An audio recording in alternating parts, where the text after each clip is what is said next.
उन्दै जख'न्दाय दुलाराय बर' फरायसा आफादनि टंलानि बे सोलोंथाइ फोथारनि सानथामनि हाबाफारिया दिनै फैयै फैयै प्राय जोबफैबाय आरो दा गेवलां मेल सोलिगासिनो दङ आरो बे गेवलां मेलाव जोंनि गाहाय आलासि महरै आसामनि आरो बर'फोरनि सासे आगोमा गेदेमा सुबुं आगुनि मेघालयनि बारग' रायजो बेंगिरि राज्यपाल आरो मोनसे समनि NSGनि आरो BSFनि डाइरेक्टर जेनेरेल रन्जित शेखर मुसाहारि सार बिथाङा दंफैयो आरो बे गेवलां मेलखौ बेखेवनानै होलांबाय आगुनि एबसुनि आफादगिरि आरो आसामनि आथिखालनि मन्त्रि केबिनेट मन्त्रि उरखाव ब्रह्म बिथाङा आरो जिहेतु जों गिबि मन्त्रि बिथांखौ हांख्रायदोंमोन बिथाङा बेस्थतानि थाखाय सफैनो हायाखिसै आसामनि केबिनेट मन्त्रि सिनियर मस्ट रन्जित दास बिथाङा गिबि मन्त्रिनि जानानै बाहागो लाफैदों दिल्लीनिफ्राय प्रफेसर रमेश भरद्वाज सासे इमिनेन्ट गान्धीयान आरो सासे आगुनि भाइस चेन्सेलर बिथाङा बाहागो लाफैदों गोबां जोंनि माहारियारि गौथुमनि आफादनि बर' थुनलाइ आफाद हारिमु आफाद UBPO गोबां गेदेमा सुबुं बिथांमोना बाहागो लाफैदों थारैनो बे सानथामनि हाबाफारिया मोजाङैनो गाजा गोमजा जाफुंबाय रायजो राजाखौ धन्यबाद होदों बानजाय आफादखौ धन्यबाद होदों दुलाराय बर' फरायसा आफादनि थान्दै नोजोरबोआरि जोंनि जिल्ला आनसलिक unit state committee university college कमिटिखौ आं धन्यबाद होदों आरो दिनै फुंबिलिनि जोंनि जि डेलिगेट सिटिंमोन रेजुलेसन जों एडप्ट खालामदों गिबि खोथाया जाहैबाय जे दुलाराय बर' फरायसा आफादा बर' गोजोन गोरोबथा 2020खौ 100% मावफुंनांगौनि थाखाय भारत सरकार आसाम सरकारखौ जोङो दिनै गोख्रोङै खावलायदों आरो जिहेतु 2025 मायथाइयाव भारतनि नखर मन्त्रि अमित शाह बिथाङा दतमायाव फैनानै 2 बोसोर बिथाङा टाइम लादोंमोन 2026 आरो 27 सनाव बियो जोबहैगोन आरो 27नि सिगां 100% बर' एकर्ड बिटिआरनि सिमा बारायनाय आरो जोंनि मर अट'नमिनि बाथ्रा समस्ति बांहोनाय बर' कसारि काउन्सिलनि पुर्नांग मर्यादा ST हिलनि मेटार स्कुल प्रभिन्सियेलाइजेसन आरो NDFBनि रन्जन दैमारिखौ लानानै साद' बिथांमोनखौ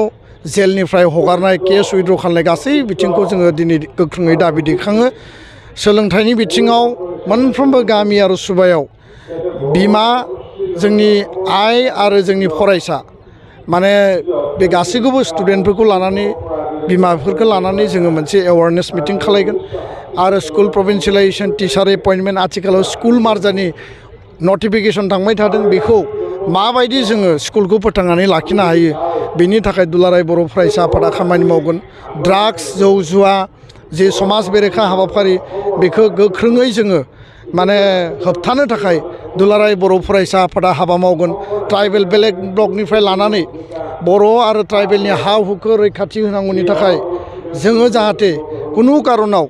माने जोंनि ओनसोलाव जायफोरा बनाफाइड सिटिजेन नङा जायफोरा भारतीय नागरिक नङा बिथांमोना जाहाथे हानि अधिकारखौ मोना जेनुइन इन्डियान सिटिजेन आरो बनाफाइड सिटिजेनासो जाहाथे मोनो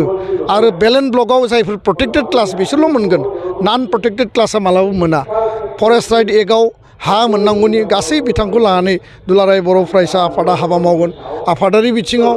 एबसुखौ गोख्रों खालामनो थाखाय जोंनि जिखिनि आनसलिक जोंनि जिखिनि इउनिट जेराव एसे दुरबल जानानै दङ बेखौ गोख्रोङै दाफामफिननाय आरो नेपालाव दुलाराय बर' फरायसा आफादनि इउनिट बांलादेशआव दुलाराय बर' फरायसा आफादनि इउनिट आरो वेस्ट बेंगल स्टेट कमिटिखौ स्ट्रेंथेन खालामनायनि थाखाय जोङो गासै बिथिङाव दुलाराय बर' फरायसा आफादा हाबा मावगोन बेखिनि थांखि माखासेफोरखौ जोङो लादों आरो बड'फानि सान्थौ आरो सानस्रि फिल'सफिजों दुलाराय बर' फरायसा आफादा गाइडेड जातीयताबाद जाति सत्ता आरो जाति स्वाभिमाननि थाखाय एबसुआ 1%बो जोङो दोरोदाबासिनो जोङो कन्टिनिउवास मोनसे प्रसेस माहारि दानाया जिहेतु मोनसे कन्टिनिउवास प्रसेस आरो एबसुआ दुरबल जायाखै लोरबां जायाखै लोरबां जानायनि बाथ्रा गैया सोरबाया जोंखौ जिखि बुङा मानो एबसुनाय आफादा माने रलिं स्टोन गेदार नो मस माने खारबाय थानाय अन्थाइया जेरै बादामालि खाया माराम जाया बेबायदि एबसुआ नेभार एन्डिं मोनसे जेनेरेसन जोंनि स्कुलनि कलेजनि इउनिभार्सिटिनि